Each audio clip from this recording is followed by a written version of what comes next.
Well, I'm aware of how late in the day it is, and I know some of you must be double parked, so I'll make this as succinct as possible. This morning's discussion caused me to wonder how much we would understand about electricity if our method of studying it was to stand on the tops of high hills and wait to be struck by lightning. It seems to me that's sort of the position that we're in vis-a-vis the UFOs. We have no real theory. We have conjectures.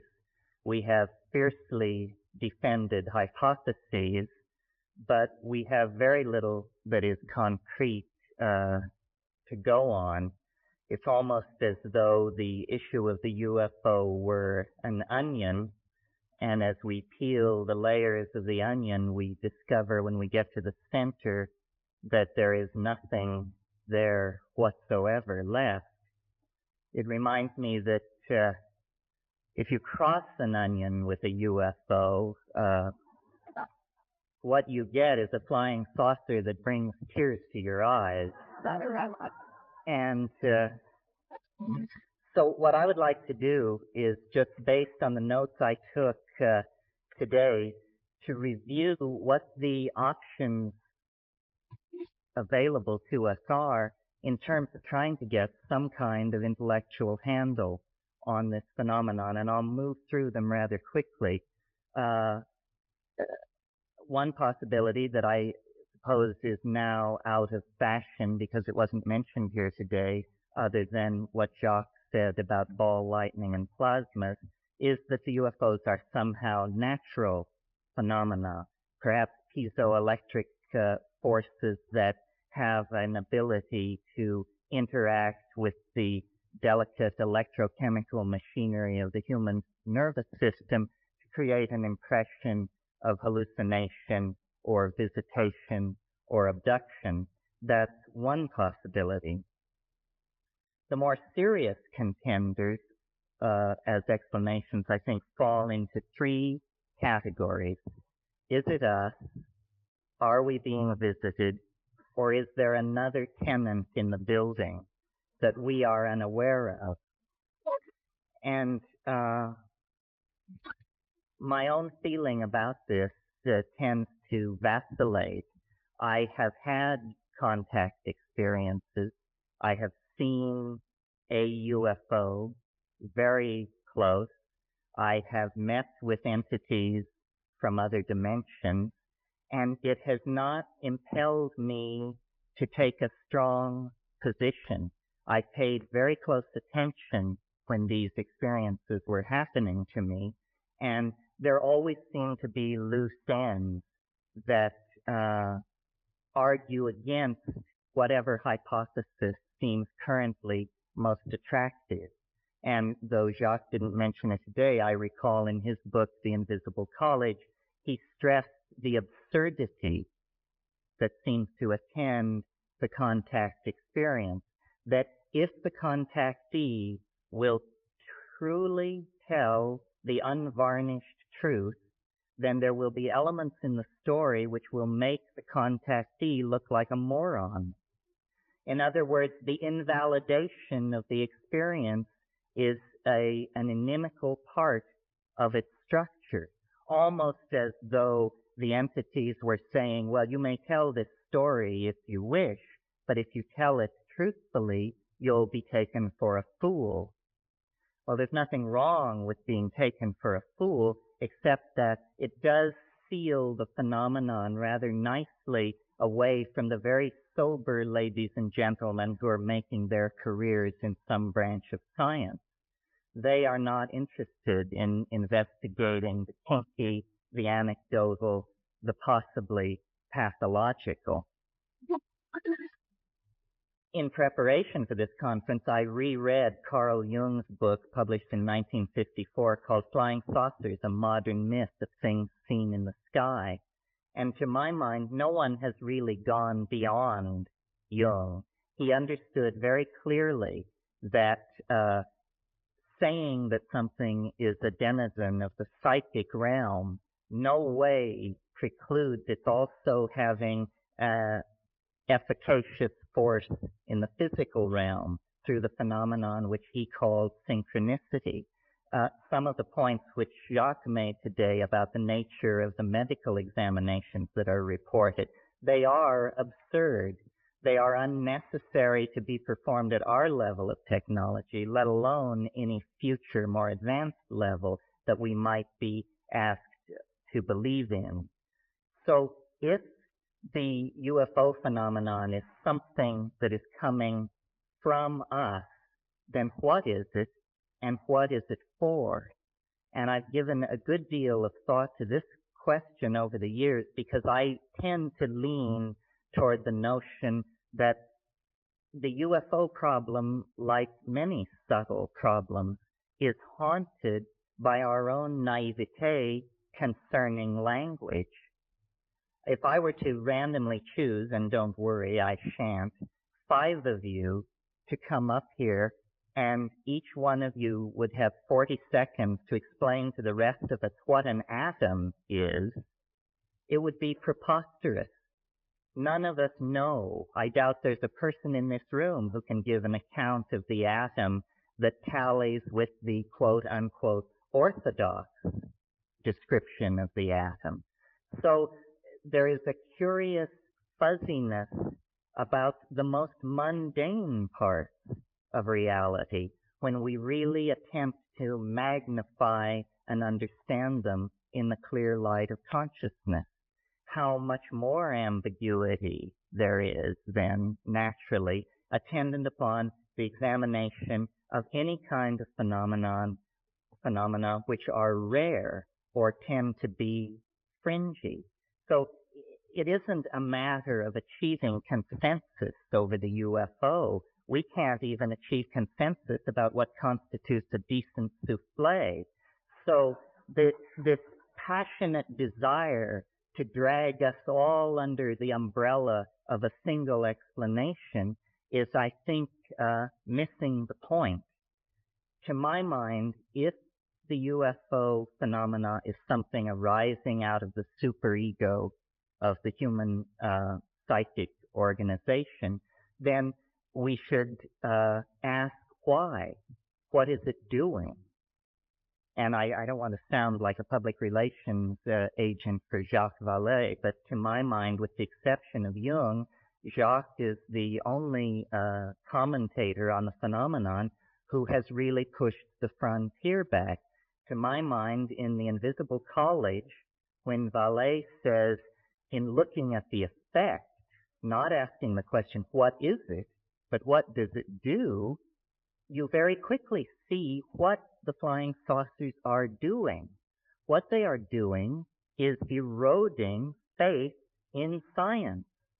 They are an antidote to the scientific paradigm that has evolved over the past 400 years and which has led us to the brink of global catastrophe.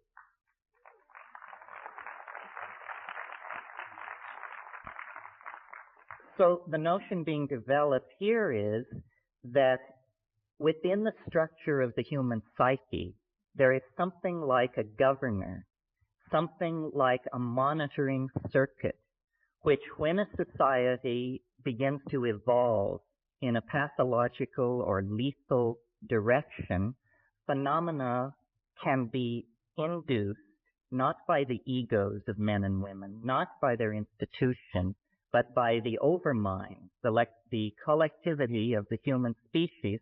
Phenomena can be induced which are so corrosive to the ideologies currently in place that their underpinnings are cut away, their validity is called into question, and their programs for social development and control are invalidated and destroyed. Now, a perfect example of this is the rise of infant Christianity. If you'll cast your mind back to the situation in the early years of the Christian era, and imagine the mentality of a Roman aristocrat, a person of power in Roman society.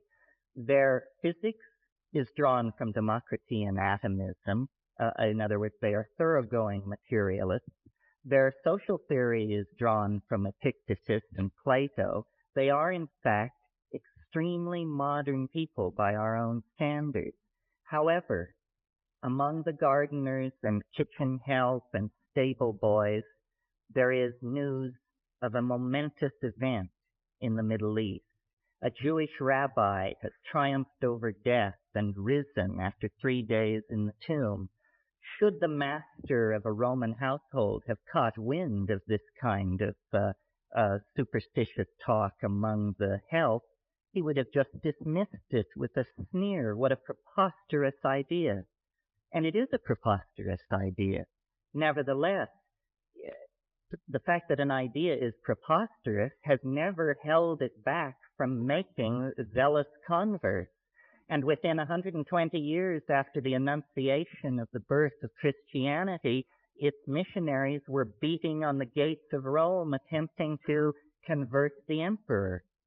Now I see a similar situation in the modern context, that rationalism, scientific technology, which began and came out of the scholasticism of the Middle Ages and the quite legitimate wish to glorify God through an appreciation of his natural world, turned into a kind of demonic pact, a kind of descent into the underworld, a nekeia, if you will, leading to the present cultural and political impasse that involves massive stockpiles of atomic weapons, huge propagandized populations cut off from any knowledge of their real histories, male-dominated organizations plying their message of lethal destruction and inevitable historical advance.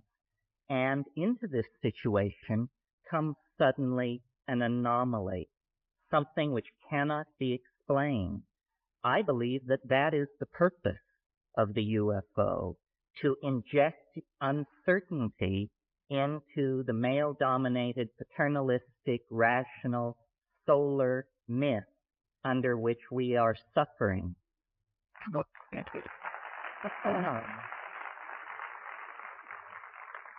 So I suppose if you had to categorize this point of view, you would say I'm taking a depth psychological, psychoanalytic point of view.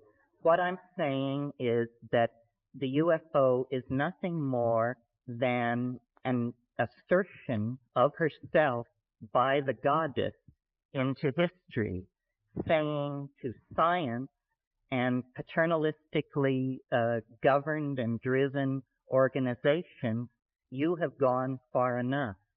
We are going to turn the world upside down.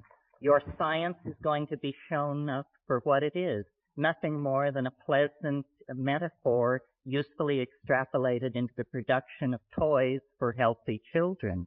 That's what science is good for. It is not some meta-theory at whose feet every point of view from astrology to acupressure to channeling need be laid to have the hand of science announce thumbs up or thumbs down.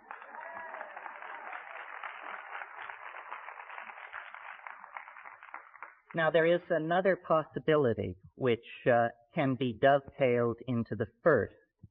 It is that it is not so much the oversoul or the superego of the human species which is responsible for stopping scientific masculine paternalism in its tracks, but rather that, unbeknownst to self-absorbed and myopic human beings, we have always shared, or at least for a very long period of time, have shared this planet with another intelligent species, another entity, which may have been perfectly content to allow us to abide in our ignorance of its presence until the point where it came to its awareness that our style was toxifying, ruining, raping, and perverting the planet.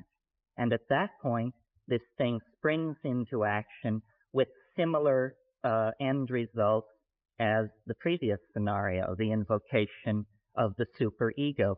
it's astonishing to me that in the 45 years that the UFO, are we being visited question has been kicked around, I have never seen in any UFO book or publication the suggestion made that if we believe we are being visited by organic intelligent life forms from some other dimension or place in the galaxy, then we should very, very thoroughly examine the ecology of this planet for traces of its presence.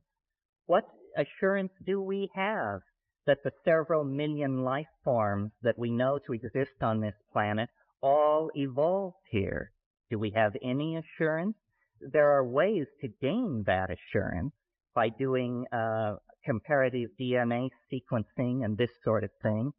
Some of you may know my own position, or one of my positions, which is that plants and fungi containing psychoactive compounds are extremely viable candidates for extraterrestrial intruders into the environment of this planet.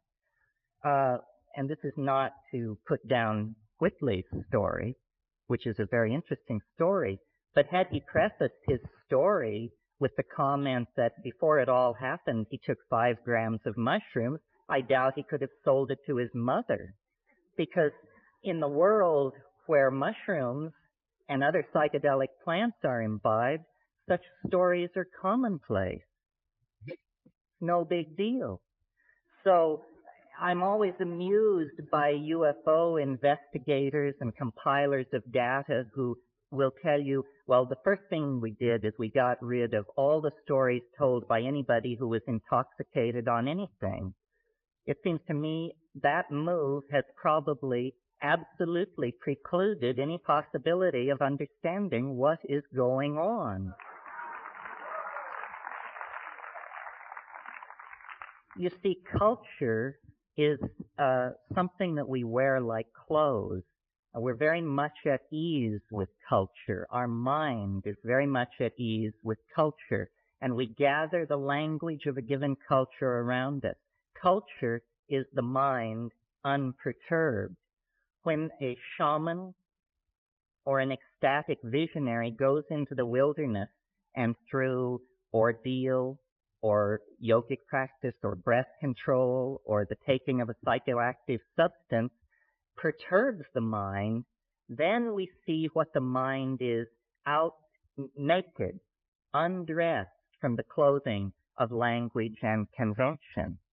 That's why I've made this point over and over again. There cannot, there will not be a serious discussion of the origin of UFOs, or for that matter, of the nature of consciousness itself, until we leave the utterly culture-bound, provincial, and hick-like attitude that science has foisted on us about perturbing the mind. Without the use of psychedelic substances, I think solving the UFO dilemma is going to be as thankless a task as attempting to understand the nature of the universe without availing yourself of the use of a telescope. It is simply tying our hands behind our backs. Now, there is a third possibility, which is the one that is the more commonly entertained notion, which is simply that we are being observed by intelligent life forms that evolved somewhere else in the galaxy. They have quarantined our planet to keep us from being agitated by their presence, and they will eventually reveal themselves.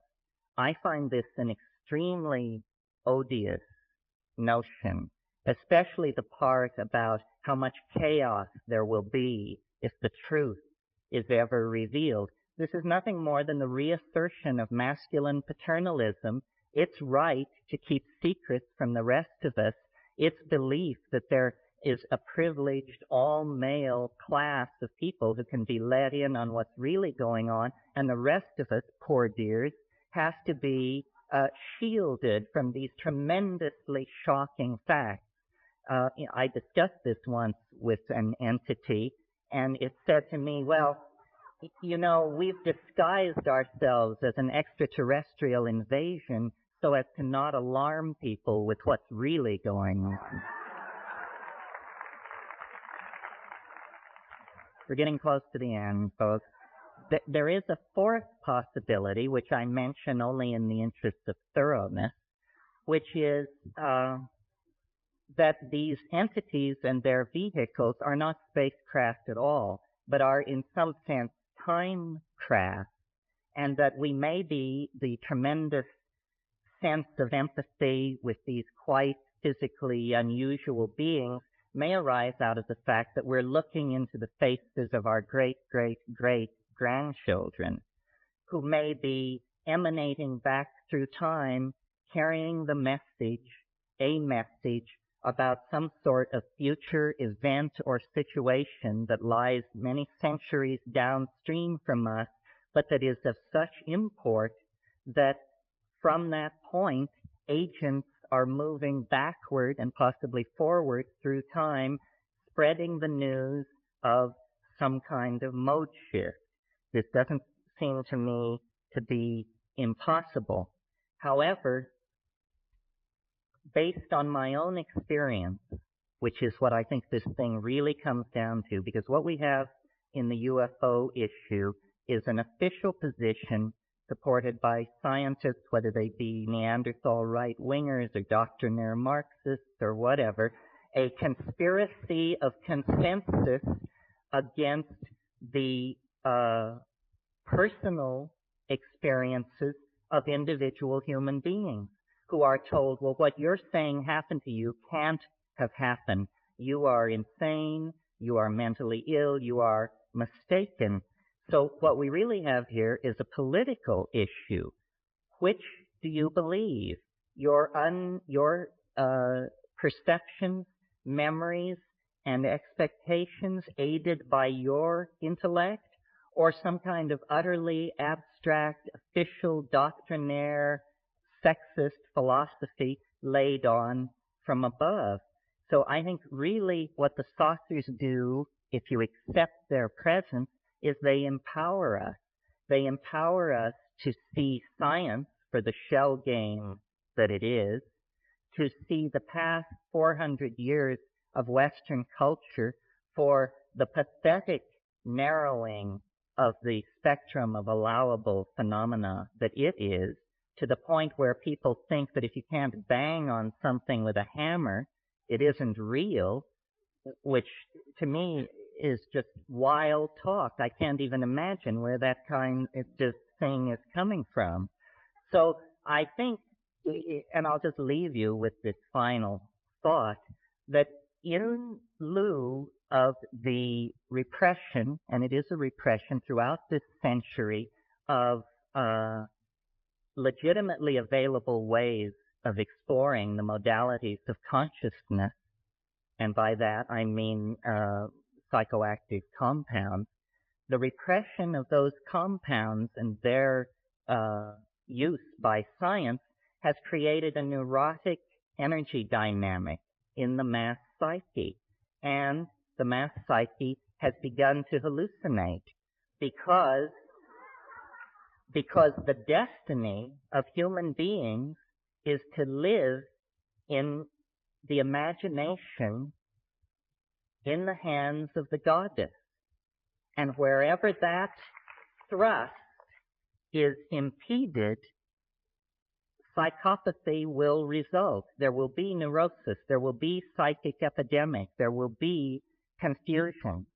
So I believe that until we form a resolution to conduct an unfettered and mature exploration of the human psychology using all the tools available to us, that the skies of Earth will continue to be haunted by flying saucers. They will continue to be haunted by flying saucers and their denizens because they are symbols of our infantilism, of our sense of loss, of our incompleteness. And we can heal that breach by simply recognizing that the true mystery lies within us. The true mystery is in the mind, and its historical promise is the transformation of our society through the abandonment of reason as it has been narrowly defined by this extremely solar, masculine, paternalistic, materialistic legacy that we are the victims of. Well, I could talk for a long time, but I think that's it in a nutshell. Thank you. Thank you.